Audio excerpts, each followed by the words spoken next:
Remercie de votre intérêt pour ce projet.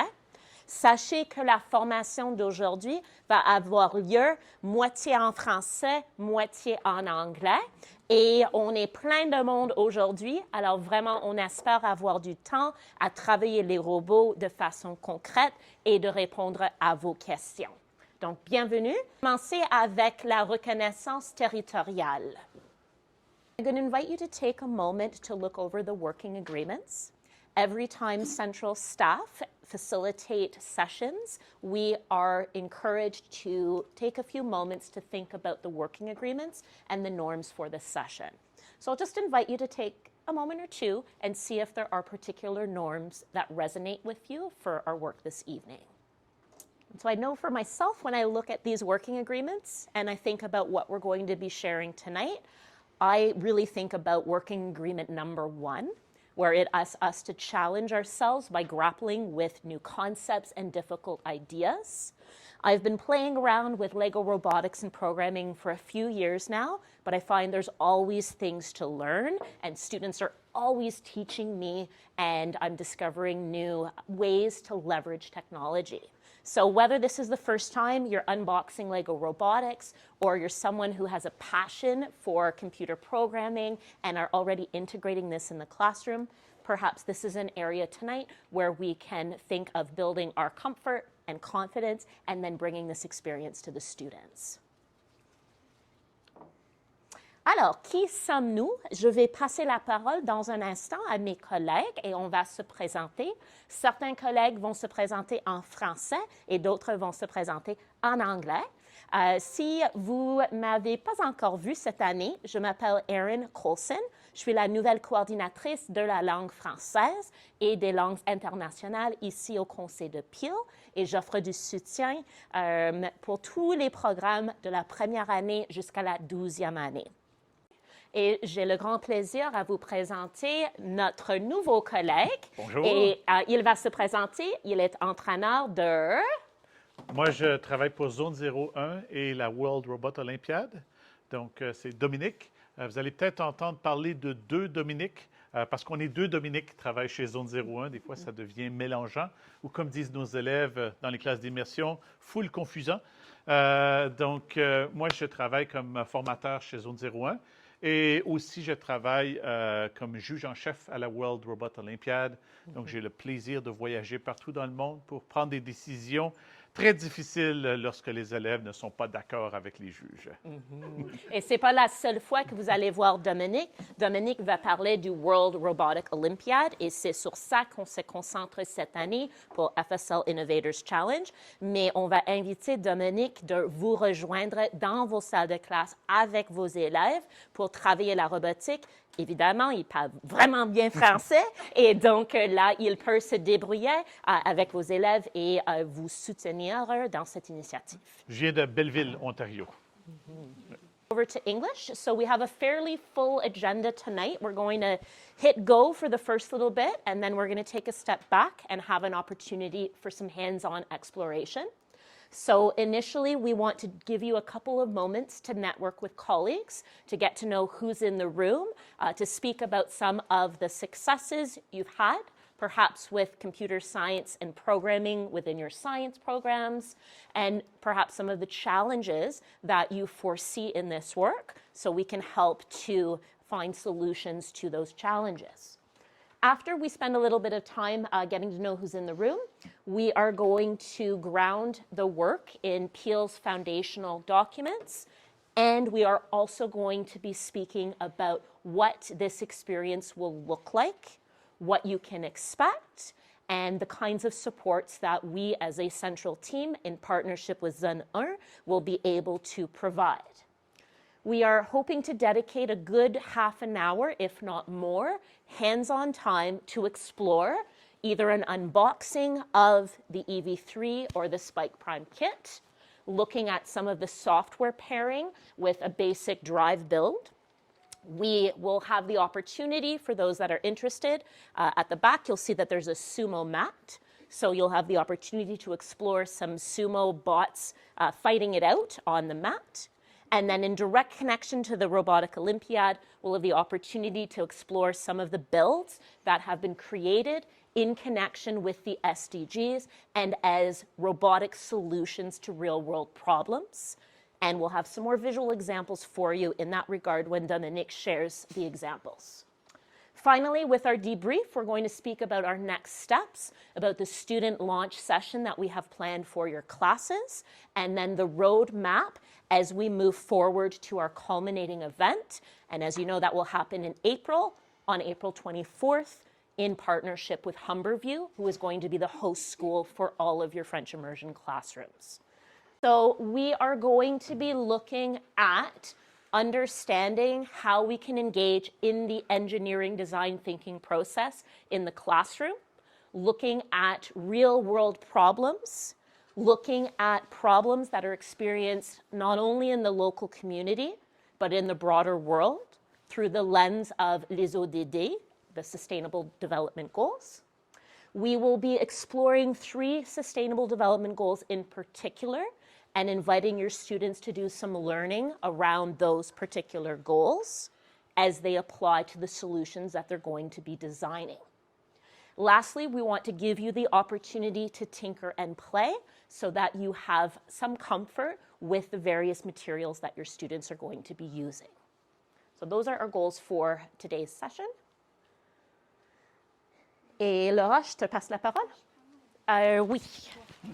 L'activité brise-glace, pour se connaître un peu, je vous invite avec vos collègues à votre table de vous présenter juste qui vous êtes d'abord, puis de quelle école vous venez, si vous avez peut-être changé d'école, puis ce que vous enseignez cette année en immersion française ou peut-être d'autres cours aussi, puis une pratique qui est gagnante et un défi. Questions là-dessus? Donc, je mets la minuterie. On vous donne 5 minutes juste pour se connaître un peu. On va circuler si jamais vous avez des questions.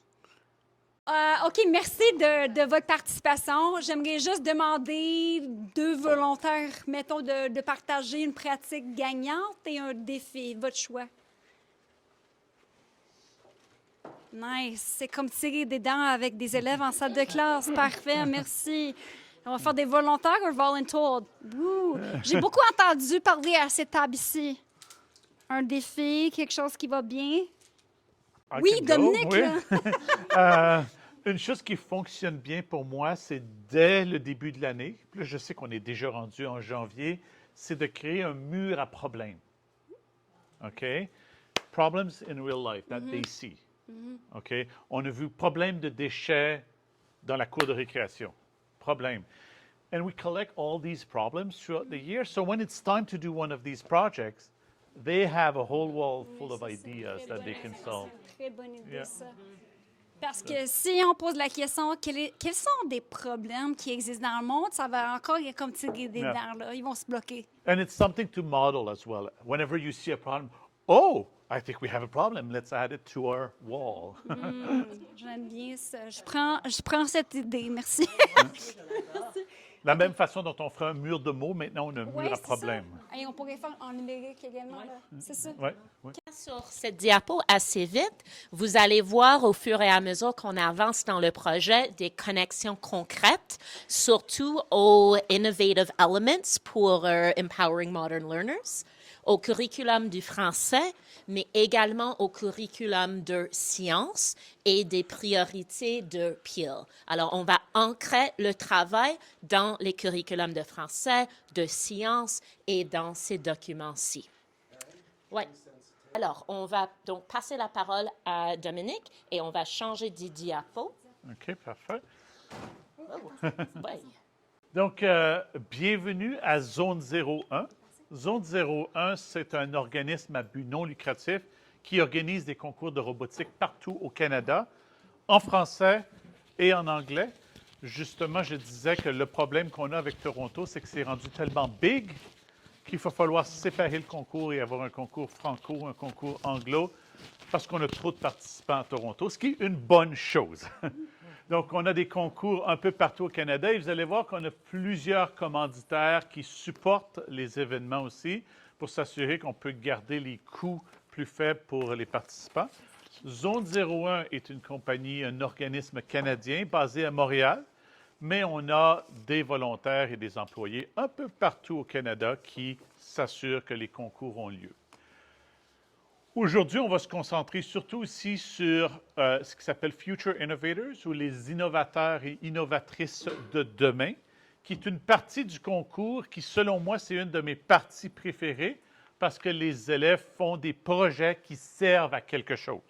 We're not doing robotics just for the sake of doing robotics. We do it for something that is useful, that has a purpose. Donc, au niveau de ce qu'on fait, on a des défis chaque année qui sont présentés. On a la formation du personnel enseignant que je suis en train de faire. On a des compétitions qu'on appelle des coopétitions. Tu compétitionnes, mais tu collabores aussi. OK? If your friend has a dead battery and you have an extra battery, even though they are your competing theme, you're going to give them a battery because it's all about fair play. On a des finales nationales. Chaque année, à la fin de toutes les régionales, on envoie les élèves à Montréal pour l'événement national où on choisit des élèves qui vont représenter le Canada à l'événement international. On a aussi des partenariats avec les universités pour fournir du mentorat aux élèves qui ont besoin. Et ici, vous voyez que ce qu'on vise, c'est qu'on vise le travail d'équipe, on vise la collaboration, la coopération, la construction. On vient chercher le codage, la programmation qui fait partie du curriculum de l'Ontario en mathématiques et en sciences, mais il y a tout l'aspect aussi assemblage, construction. C'est l'avantage d'utiliser du Lego. Et l'objectif, c'est qu'on veut préparer les cerveaux pour le monde du travail, de ce qui s'en vient à l'avenir. On sait que de nos jours, on a de plus en plus d'objets qui sont branchés sur le Internet of Things. Hein? Ma brosse à dents est branchée sur Internet, ma porte de garage est branchée sur Internet, la voiture est branchée sur Internet, tout est branché sur Internet. Donc, on a besoin d'un workforce, on a besoin d'élèves qui vont être capables de coder, de collaborer, de compétition. Et même si on a des élèves qui ne vont pas en informatique ou en engineering à l'avenir, les habiletés qu'on appelle les soft skills ou les global competencies qu'ils vont acquérir en faisant le concours comme Zone 01, ce sont des habiletés qui vont être utiles dans n'importe quel milieu de travail dans lequel ils vont participer à l'avenir. Ici, vous voyez des photos de nos compétitions et une des choses qu'on est pas mal fiers, c'est qu'on commence à avoir pratiquement un 50 filles, 50 garçons. La robotique, l'informatique, le coding, ça a souvent été vu du domaine des garçons, mais on a vraiment eu une augmentation de l'intérêt des filles par nos défis. On essaie de faire des défis qui vont attirer tous les élèves, peu importe le genre. Zone 01, c'est l'organisme canadien qui organise des concours de robotique, mais on est aussi affilié à WRO, la World Robot Olympiad. Et le défi que je vais vous présenter aujourd'hui, c'est un défi du World Robot Olympiad. Qu'est-ce que ça veut dire? Ça veut dire que vos élèves qui vont participer au concours de Toronto pourraient être choisis pour aller à la nationale et pourraient être choisis pour aller à l'international. Et juste pour vous donner un petit peu un exemple à quoi ça ressemble, voici une petite vidéo qui présente le concours. Humans rely on nature for food, for energy, for things we use every day. We need to protect our Earth. But the Earth can also be dangerous, with storms and floodings, with earthquakes and volcanoes. Can we live in harmony with nature and be safe from natural disasters? Can robots be our Earth allies?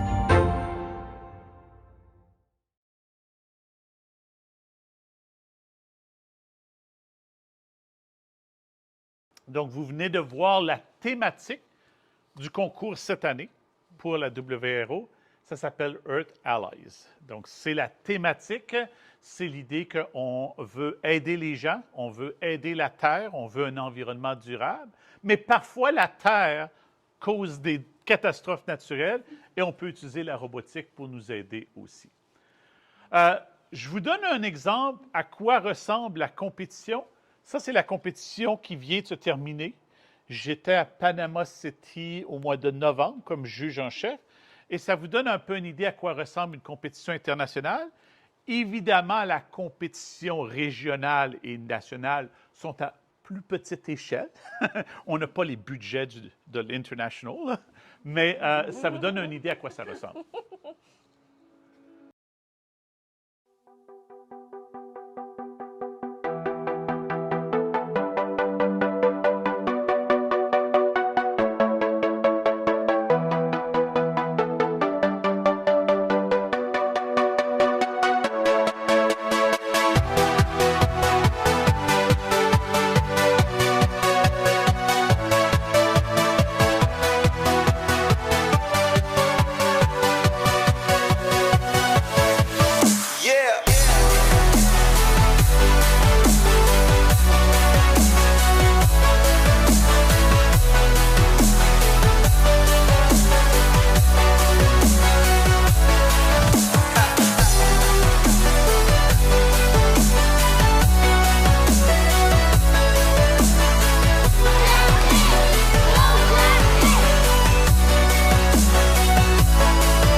J'espère que ça vous donne une petite idée à quoi ça ressemble un concours de robotique et comment ça peut être une belle carotte aussi pour engager et intéresser les élèves à participer. Et cette année, là, c'était au Panama en 2023. 2024, si vos élèves participent et qui se méritent les grands honneurs à Toronto et à la finale nationale, bien, peut-être que vous allez partir avec eux en Turquie. Donc, l'an prochain, c'est le concours international va avoir lieu en Turquie.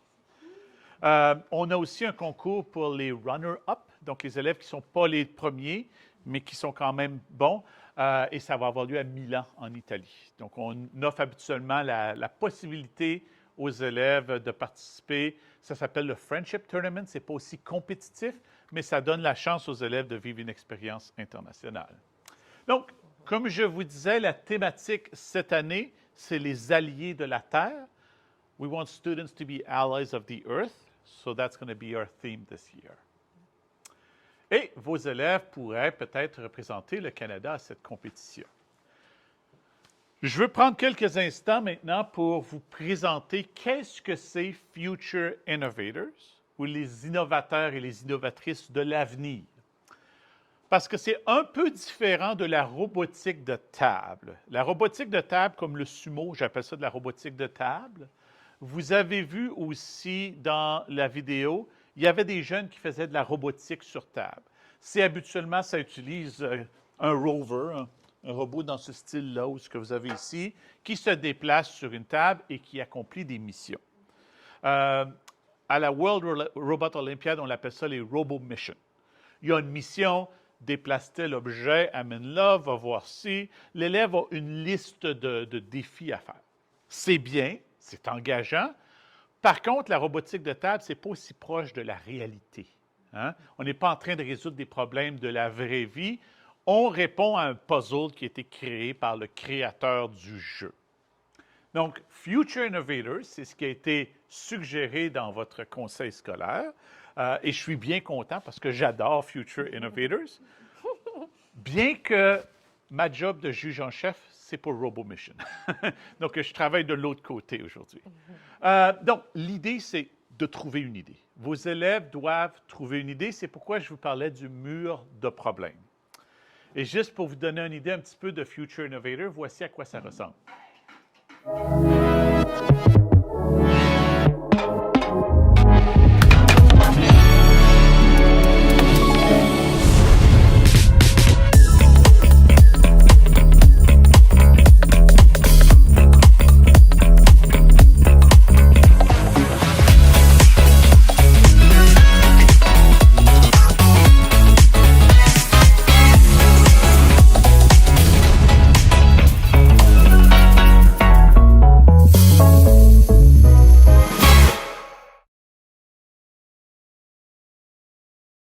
Vous avez peut-être déjà entendu parler d'un concept comme un Science Fair. C'est similaire, mais l'idée, c'est qu'on utilise la robotique pour résoudre un problème et on le présente sous forme d'un projet. Donc, ça, c'est vraiment ce qu'on appelle Future Innovator. En comparaison, ça, c'est de la robotique de table. Donc, vous voyez, dans la robotique de table, l'élève a des missions comme ici. Donc, voici des exemples de projets Future Innovators. Future Innovators, c'est un projet très englobant parce que les élèves vont non seulement résoudre un problème, mais ils vont devoir le communiquer. Et vous voyez, les élèves prennent ça très au sérieux. Les élèves, souvent, vont se déguiser, OK? Vont porter un costume pour bien représenter. Ce n'est pas la thématique cette année, mais il y a 3 ans, la thématique, c'était en lien avec la santé, avec tout ce qui se passait avec la COVID. Et on a des élèves canadiens qui ont fait une chaise à vacciner. Ils se sont dit, oh, il y a pas assez d'infirmières, pas assez d'infirmiers pour la vaccination. Ils ont inventé une chaise à vacciner. OK? Donc, vous voyez que ils ont utilisé cette trousse de robotique, du Lego. Et dans la trousse du robotique, ça détectait quand la personne s'assoyait, ça donnait les instructions de placer son bras, ça amenait avec un petit moteur la seringue. Évidemment, il s'agit de projets d'enfants. Pas tous les projets, évidemment, vont devenir des business qui vont être utilisés, mais ça amène les enfants à penser à des projets réels. Je vous donne un autre exemple. Toujours pendant la pandémie, j'ai des élèves qui allaient au magasin du coin, au dépanneur, le corner store juste en face de l'école. Et c'était à l'époque où on devait mettre du désinfectant pour les mains. Vous vous souvenez ça à chaque fois qu'on faisait des achats, du Purell. Et les élèves ont dit, « Oh, monsieur, c'est vraiment pas juste pour la dame qui travaille au magasin parce qu'elle doit toujours rappeler aux gens, mettez-vous du Purell avant de commencer. » Donc, ils ont inventé une machine. Ils ont utilisé un capteur d'alcool, un alcohol sensor. Et ce qu'on faisait, c'est qu'on mettait nos mains. Si ça sentait assez l'alcool, ça voulait dire qu'on avait mis du Purell. Il y avait une petite barrière qui ouvrait puis qui les laissait rentrer dans le magasin. Et là, ils ont découvert des problèmes. Si je mettais du Purell, je pouvais rentrer. Le prochain client arrivait sans Purell. Ça ouvrait. Pourquoi? Parce qu'il restait de l'alcool dans l'air. C'est un concept scientifique, hein? Et la concentration est encore là. Ils ont dit, il faut mettre un fan entre les clients. Donc, ils ont ajouté un fan. Dès que le client passait, le fan partait pour évacuer l'air. Et là, un prochain. Donc, c'était un projet qui servait à quelque chose. I always say, when you're doing a true STEM project, the target of the project should not be, or the audience should not be your teacher. It should be someone else. On veut aider quelqu'un d'autre. On ne fait pas le projet pour notre enseignant. On ne fait pas le projet pour le bulletin. Hein? On fait le projet parce que ça va aider quelqu'un. Ici, vous avez d'autres exemples. Vous voyez, ça ressemble beaucoup à un Science Fair Project, mais c'est un projet de robotique. On utilise la robotique. Donc, vous voyez ici les élèves qui ont fait Des projets, ça c'est un autre exemple d'élève qui a fait un projet. Pendant la pandémie aussi, on avait le problème que lorsqu'on touchait à la pompe à Purell, on pouvait déposer de la COVID. Donc, il y a des élèves qui ont créé une machine où ce que tu mets tes mains, puis le Purell sortait automatiquement. Encore une fois, ça servait à résoudre un problème. Vous voyez que dans le passé, la thématique était beaucoup la santé, la COVID et tout ça, parce que c'était ce qui se passait dans le monde. Là, on a choisi d'aller avec les objectifs de développement durable de l'ONU, et c'est pourquoi cette année, c'est Earth Allies qui est la thématique. Donc ça, c'est des photos du passé. Vous voyez les élèves qui sont déguisés, et vous voyez qu'ils ont toujours utilisé un robot pour résoudre un vrai problème. Donc, si vous êtes un homeroom teacher, vous avez la chance d'aller chercher toutes ces matières-là et avec un seul projet, on peut évaluer communication orale, écriture, lecture, les arts, les maths, les sciences, hein, parce que utiliser des capteurs, je vous parlais du alcohol sensor, c'est des concepts scientifiques. Donc, c'est des projets qui sont très riches. Et je vous suggère d'utiliser le processus de design en ingénierie qui fait partie de notre curriculum de sciences, le Engineering Design Process. Et quand on utilise ça, la première étape, c'est de comprendre le contexte. Si je veux aider quelqu'un, je dois comprendre quel est le problème. Ça peut venir avec une entrevue.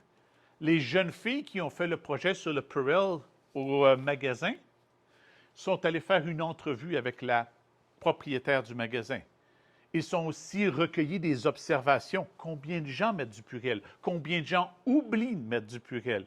Combien de gens vont avoir un argument au sujet du Purell? Donc, on comprend le contexte. La petite histoire que vous voyez ici, puis ça, je vous le laisse sur ton ordinateur, fait que si vous voulez partager. La petite histoire ici, c'est les déchets dans la cour de récréation qui est illustrée. Mais évidemment, le même processus peut être utilisé pour n'importe quel problème. Donc ensuite, on définit le problème. Le concierge a de la difficulté à ramasser les déchets parce qu'il a mal au dos. Il y a des déchets qui sont recyclables, qui sont compostables. Donc, on définit le problème. Et ensuite, on embarque dans la boucle dans laquelle on trouve des idées. On assemble un prototype. On met à l'essai le prototype pour vérifier s'il fonctionne.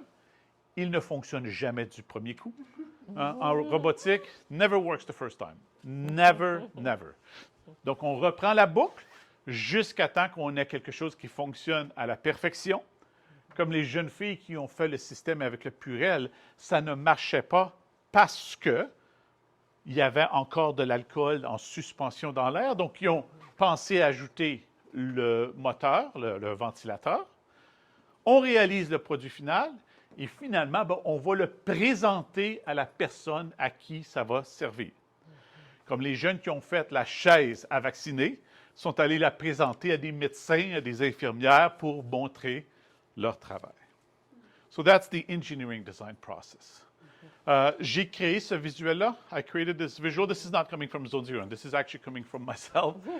But if you leave my name on there, feel free to use it in your classroom and share it with teachers. To participate in the Future Innovators Challenge, you will need to have access to the LEGO robotics equipment you see on the screen. On the left, we have the EV3 Mindstorms robot. Although it is an older model, it will work really well for the Future Innovators Challenge. On the right, you will see a newer model. It is the LEGO Spike Prime robot. It too will work really well for the Future Innovators Challenge. If your class is not equipped with sufficient LEGO robots, then please be advised that the Central FSL team and Central Science team will be able to provide your class with some robots to supplement the robots that you already have access to. If you and your students decide to move forward with the older LEGO Mindstorms EV3 kit, you'll want to ensure that the kit is complete and that you have all of the components necessary for the project. Please note that the EV3 kit includes a variety of sensors that have different functions. This will help your robot to interact with the environment in various ways. you'll want to ensure that the large motors, the small motors, and the sensors are all present within your kit. You will want to ensure that you have access to a touch sensor, a color sensor, an ultrasonic sensor, a gyro sensor, and perhaps an infrared sensor. The touch sensor will help robots to detect collisions with objects. The color sensor can detect different colors and light intensities. This can help the robot to do things like follow lines or measure light levels. The ultrasonic sensor measures the distance to objects using ultrasonic sound waves. This will help the robot to navigate, avoid obstacles, or measure the distance to a target. The gyro sensor has the ability to measure the robot's rotation and changes in its orientation. This can help robots with balancing or for precise navigation where the angle of rotation is important. Finally, the infrared sensor can be used to detect infrared signals from the EV3, and it can help it to measure the distance to an object, like the ultrasonic sensor, but using the infrared light. If Spike Prime is your robot of choice, you will want to ensure that all of the components are present in the kit before starting your build and starting to program. Like the EV3 Mindstorms robot, Spike Prime contains a number of sensors, large motors, and small motors. You will want to ensure that you have access to the distance sensor, the color sensor, the force sensor, as well as the Lego brick. The Lego brick looks a little different than the EV3 Mindstorms brick in that it features LEDs, Bluetooth connectivity, a rechargeable battery, and it too can connect to motors and sensors. You will program the Lego Spike Prime robot using the Spike app. In addition to the main event at the LEGO Robotics Future Innovators Challenge on April 24th at the Humberview, students will have the opportunity to try their hand at the Sumo Challenge. If you haven't heard of the Sumo Challenge, it is a popular event in LEGO Robotics. It is inspired by the traditional Japanese sport of sumo wrestling, but instead of humans, the challenge involves robots. The main goal is for your robot to push its opponent out of the arena. The robot must operate independently without robot remote control. If a robot steps outside the boundary of the circle, marked in white, this leads to a loss. Si c'est la première fois que vous travaillez la robotique en salle de classe, on vous propose des ressources de soutien. À l'écran, vous allez voir deux ressources qui viennent du gouvernement de l'Ontario. La première porte sur le codage et la programmation du Lego Spike Prime. La deuxième ressource parle des défis qui sont associés au robot Lego Spike Prime. À gauche, vous allez voir une ressource qui est sortie de l'équipe Empowering Modern Learners où vous pouvez apprendre davantage sur la robotique, la programmation et le codage. On est là pour vous. Demandez du soutien de l'équipe Atlas en remplissant le formulaire que vous voyez à l'écran. Merci.